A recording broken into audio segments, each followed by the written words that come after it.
The European View Podast. Your place to navigate the insights of our policy journal, brought to you by the Martens Centre. With Sara Pini. Hello, and welcome to the European View Podcast, your way to navigate through the main issues of our policy journal with valuable insights from the author themselves. I'm Sara Pini, the Assistant Editor-in-Chief of the European View and the Senior Research Officer at the Martens Centre. And today we will move away from the main topic of the latest issue, the future of transatlantic relations, but not that much, as you will see, with an article titled Make the West Great Again? Ukraine, Israel, and the Appropriation of the West by European Populists.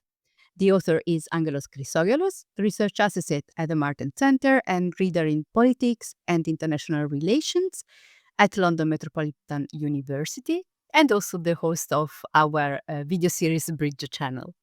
You can find his and all the other articles of the European View on our website, martencentre.eu. Hi, Angelos. Thanks for joining us. I've been really looking forward to this chat. Oh, thank you. Thank you for having me. It's great to be here. And I swear, I didn't choose your article just to advertise another, a fellow Martens Centre host. It is truly my personal favorite in this issue. So let's begin with the title. In what ways are European populists appropriating the idea of the West, and what does this version of the West look like in their eyes? Yeah, well, first of all, I must apologize for making the title Make the West Great Again. I know everybody's really tired of Make X and Y Great Again, but I really felt that this really captured something that was happening. And it's happening, I think, increasingly ever since Trump came to power. The article was actually written a few weeks before Trump actually came to power. The idea of the article was that we know, of course, that right-wing populists are nationalists. We also know that throughout history, sometimes we forget that they have always engaged with the idea of Europe.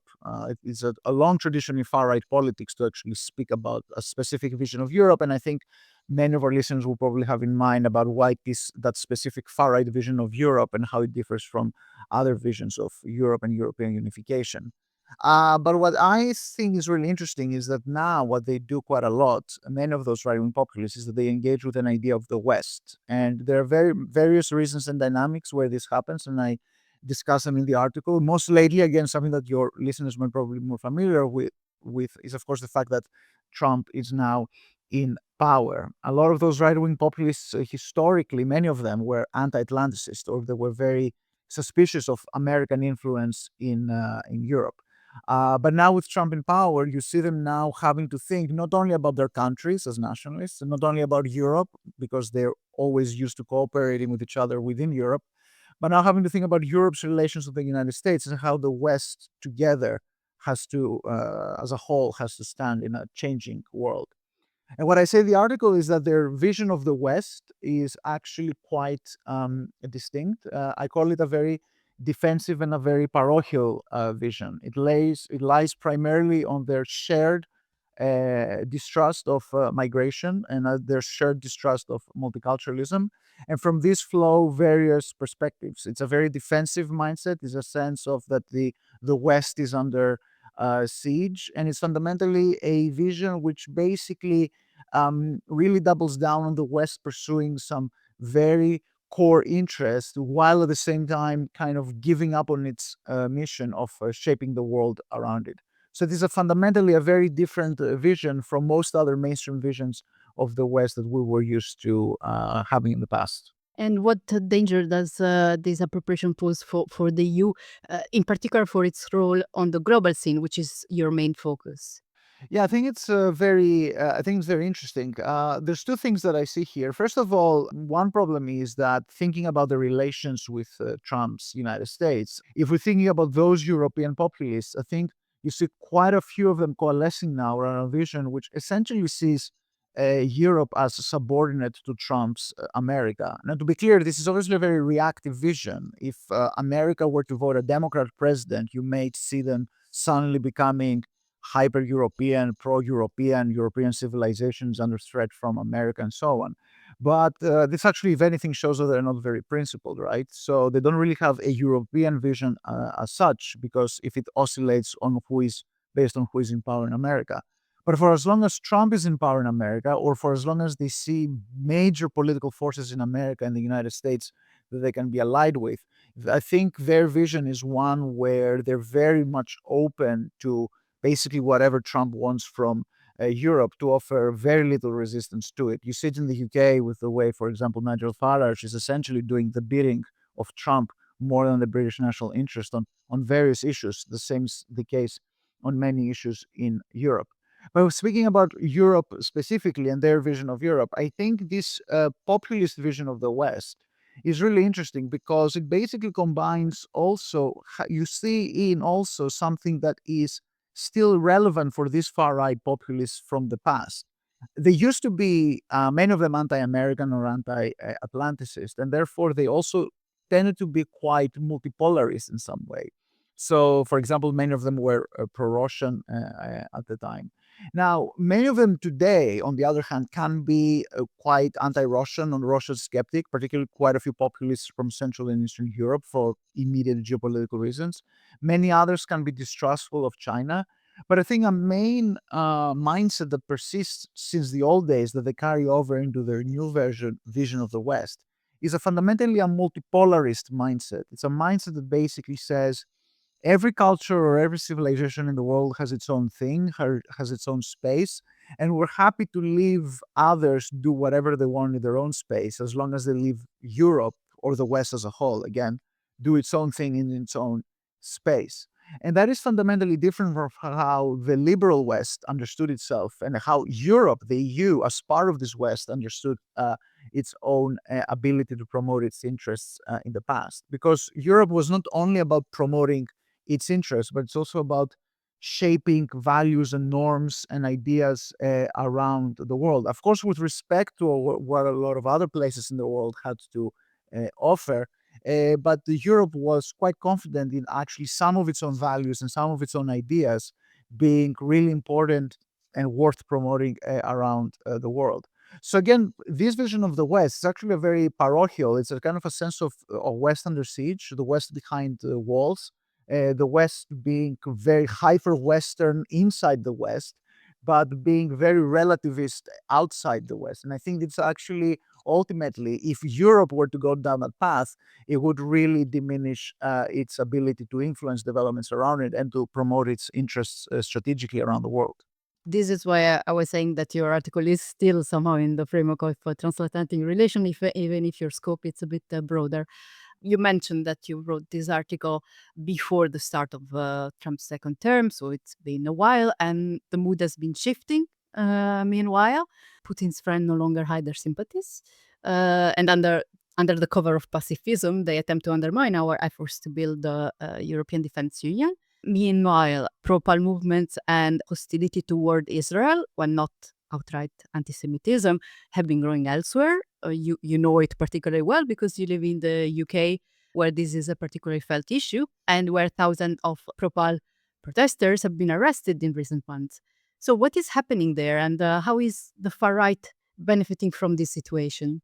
Well, if we want to speak about the UK especially is a very interesting case. And I see two dynamics here that I consider equally concerning. The one dynamic is, of course, the rise of anti Semitism under the guise of a lot of pro Palestinian and pro Gaza protests. Now, I want to be absolutely clear that I think that both the act of protesting and going on the streets, of course, is a democratic right. And I think also a lot of the grievances expressed and the solidarity expressed towards Gaza is genuine. It is also, I think, it is also the case that, however many people might find this problematic, I think it is legitimate, or in any case, inescapable, that many people tie in various grievances onto the Gaza issue that is not necessarily about solidarity with Palestine. So, of course, those protests have been space for broader leftist agendas to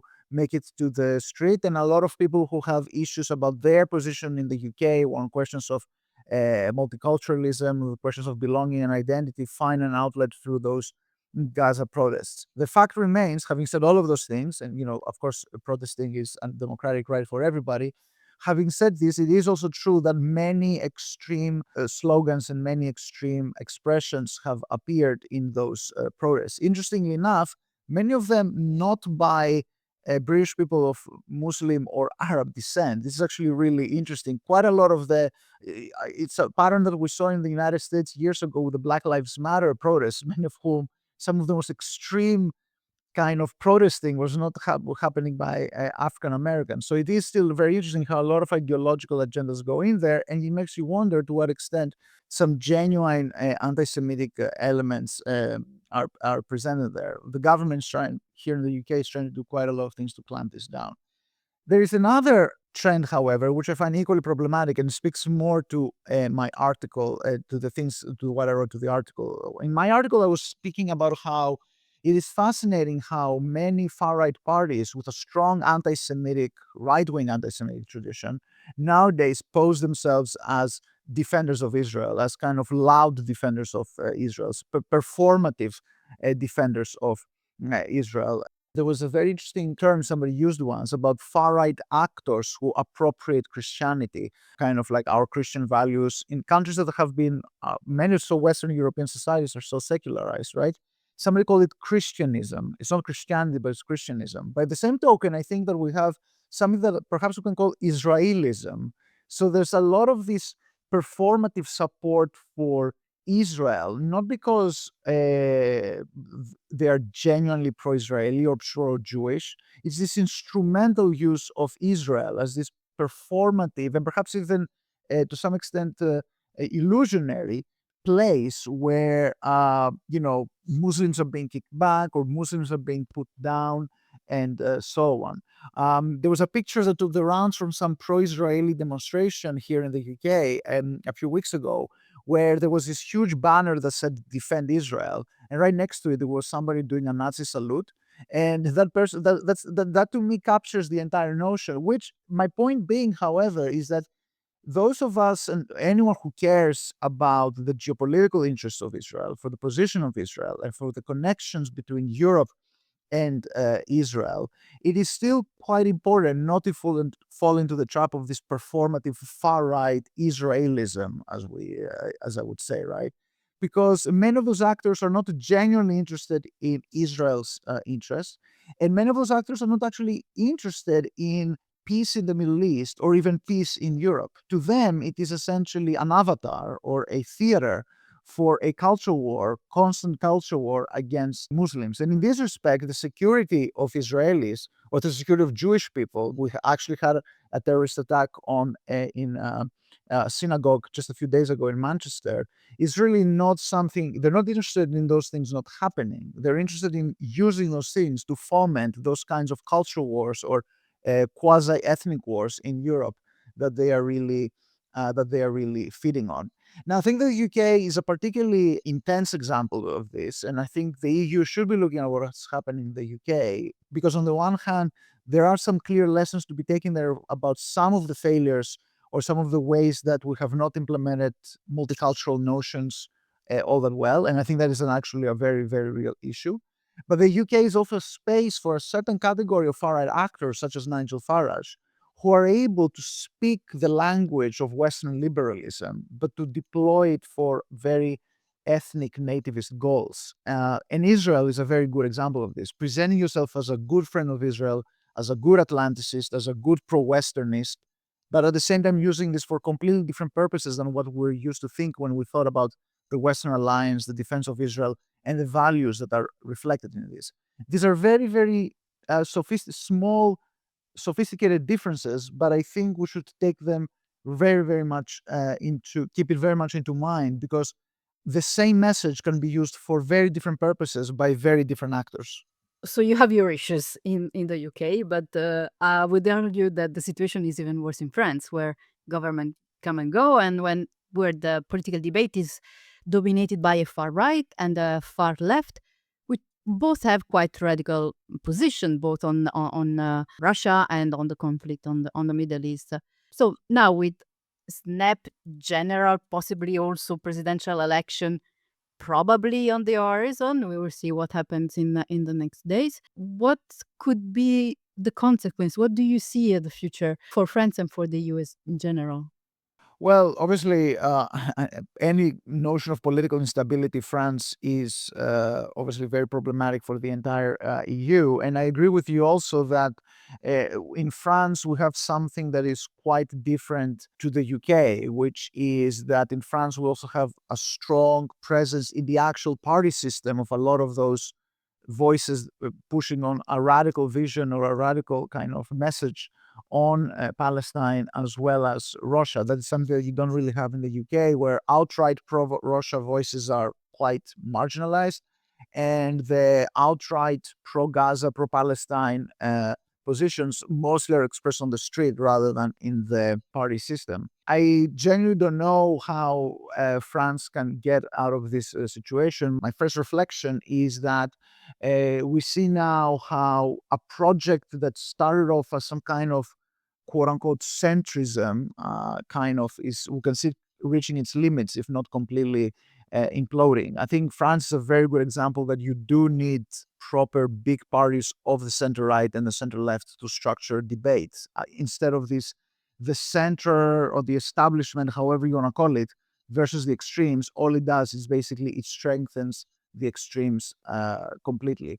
I don't know what that will mean also for the future of European kind of foreign policy. My immediate reaction is that a weakened France or a France going through political instability really will take away from what has to be a very necessary debate right now, which is how can Europe stand on its own and promote its interests on its own. I mean, clearly right now Europe is pressured from three sides. It's pressured ideologically and economically from Trump's United States. It's pressured in the security realm directly by Russia, and it is pressured primarily in the economic field by China. Now, this normally should have been an opportunity for the EU to think about how to promote its own positions and its own interests on its own. I don't really like to use the terms of autonomy or a lot of those things, but the fact that so many of those terms actually emanated from France. And I don't think it was Macron. I think Macron just reflected broader thinking that usually goes on in France in those things. And I think in the current context, for once, many of those ideas that were coming from France were relevant for the rest of Europe. Um, if you have a weakened France out of this political stability, I think it weakens a lot of those ideas of autonomy in the European debate. And right now, I don't really see, or I don't really know, or I don't really see any other proper intellectual set of ideas that can replace this part of the debate. So it is really an open question where European thinking about its strategic future goes if the instability in France continues. Yeah, you made some very interesting point, in particular the fact that the two strong and distinct center-right, center-left parties are the best remedy to extremes. Now, you end your article by suggesting that the EU might need to cultivate its own foreign policy identity, one that is distinct from that of the West, so meaning also distinct from the US. What would that look like in practice?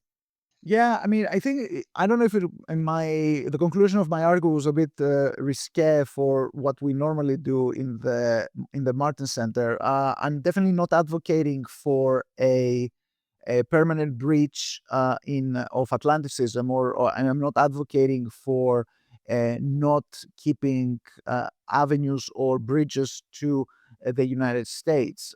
This was not a condemnation of the intellectual or even the strategic vision of Atlanticism the way we knew it, but I think it is also pragmatic to say that the world changes, and I think more than anything, the United States changes. Right? I mean, the world is a dynamic place. We need to think, for example, that the political forces that exist in the United States that were supporting what we used to think is the liberal Atlanticism that also European integration is a part of, those forces are now retreating and they're facing an onslaught both from the left and the right. It is also important to think that a lot of changes are happening inside the Democratic Party as well on this front as well. My own view is that Europe in a sense, I think is probably becoming the new West, or at least the way that we thought of the West before. So the West was this broad North Atlantic, transatlantic space. But if the more I think about it, I see Europe essentially becoming the refuge of what is left of this space if America really goes its way. So in a sense, I'm not really advocating for any major change, really, in terms of what Europe always understood its interests and its values to be in the international system. It's just that now we have to learn to pursue those on our own, or at least not to expect America to always be on our side when we are pursuing both our interests and our values internationally all at the same time. So, in one sense, you can say all I'm saying is that we're still the same, only smaller. So, we actually have to be a bit more adept, agile, strategic in pursuing our values. I think the lesson that we can take from this, what's going on, not only in the United States but in other parts of the world, if we see how people around in China or in India think about the world or speak about the world, is that we definitely, as Europeans, have to be less ashamed and much more assertive in kind of projecting what we stand for, not only in terms of interests and values and perhaps even institutions, the rule of law and a lot of those things that obviously we value, but also to project our own understanding this as an entire set that also combines our cultural specificities and how we believe that also what we are and what European culture and civilization stands for is something that can stand on its own in the rest of the world. For a long while, we rode the coattails of American cultural supremacy around the world. We used to say the West, but in reality, what we meant was the United States, right? The cultural supremacy of the United States that went hand in hand with the military and its economic supremacy. And that was perhaps a necessary stopgap in the kind of, let's say, 70 years after World War II, which also included decolonization and, of course, a lot of the things that kind of a lot of elements of European global supremacy that nowadays, perhaps rightly so, are also things that perhaps we should reevaluate. But nowadays, you see around the world, many actors around the world, Russia, China, and India primarily among them, being assertive not only about their interests around the world, but about their identity and about how their own culture and identity can contribute to creating a new international order where they will also have the rightful position. My point is that if we as Europeans are a bit too shy about who we are and what we are around the world, many other players around the world are completely not shy about who they are and what they want and what their rightful place is in the world. So while being respectful towards our own history, towards the history of others, and towards the culture of others, I think what I'm advocating is that we should continue with the history, we should continue with the project of the West of shaping the world around us as Europeans, continue this, because it is ultimately will also be our only way that we can project and protect our own core interests as well. I would have so much follow-up questions for you, but we're almost running out of time. So I would just ask you the last question, because I think that was one of the most interesting points in your article. The fact that the far right foreign policy, while seemingly reactionary at the first glance, is actually often the precursor of future transformation in the international system. So what do current development in the far right stance on foreign policy foreshadow about the future? What do you think? That's a very good question. I think what you see right now is that the parameters upon which the new international order is being built include not just crude power, military power, which is important, and of course, economic power. And economic power is increasingly being securitized and is being bundled within questions of national security. And we see that happening very well. But I think what you do see again is this very strong cultural civilizational element that goes into how countries or regions or actors around the world want to rebuild their influence. So while we in Europe have been talking quite a lot about the far right or the radical right and a lot of those things, similar and parallel processes have been happening in other parts of the world as well. You see it in China, you see it in India, you see it in Russia, you see it in Turkey. They don't necessarily take the place of far right parties because some of those places are not obviously multi-party democracies, But you see quite a lot of those ideas where actors understand themselves and understand the international order as something that should be not just a bundle or a balance of interests or a balance of power, but a balance of civilizations, let's say, or a balance of cultures. It's different to the clash of civilizations, what Huntington has spoken about. It's actually a balance of civilizations, not least because quite a lot of those civilizational discourses tend to be mutually respectful. They may be suspicious of each other, but at least they respect, let's say, some kind of cultural cultural self-assertiveness or self-assuredness. The interesting point and what is different about what's happening in the West, however, is that while civilizationists in China or India see themselves in the ascendancy and they see their vision as making, again, sorry to use making China or making India great again, right, on the basis of past imperial glory, for a combination of factors, and we don't have to discuss them right now, but for a combination of factors, I think what could amount to Western civilizationism, right, of the far right, is actually a very retreating one. It's actually something that really wants to push back. So we don't like immigrants. We don't want to be dealing with what problems that happen in other parts of the world. We want to protect our economies. A lot of those things really form part of the same bundle of kind of a psychological defensiveness.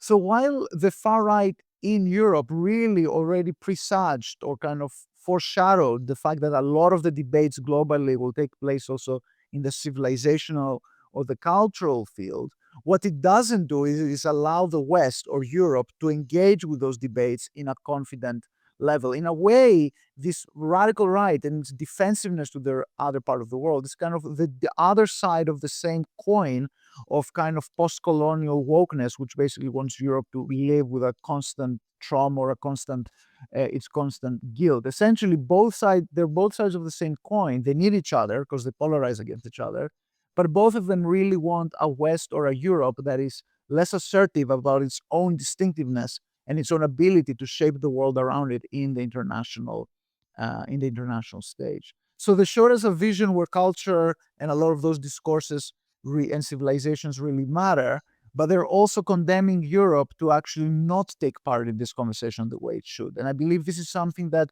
Europeans should see. Is both a new order that is emerging out there, and we also have to ask ourselves, how can Europe engage with this new order in order to have its rightful place in it? Thank you very much, Angelos, for sharing your insights today. It has been a real pleasure. And for those listening in, make sure to like, comment, and subscribe, and discover all the interesting insight of the European View on our website, martenscentre.eu, and on all our social media channels. Thank you, and stay tuned for more. This was the European View Podcast, your place to navigate the insights of our policy journal. Follow the Martens Centre for more.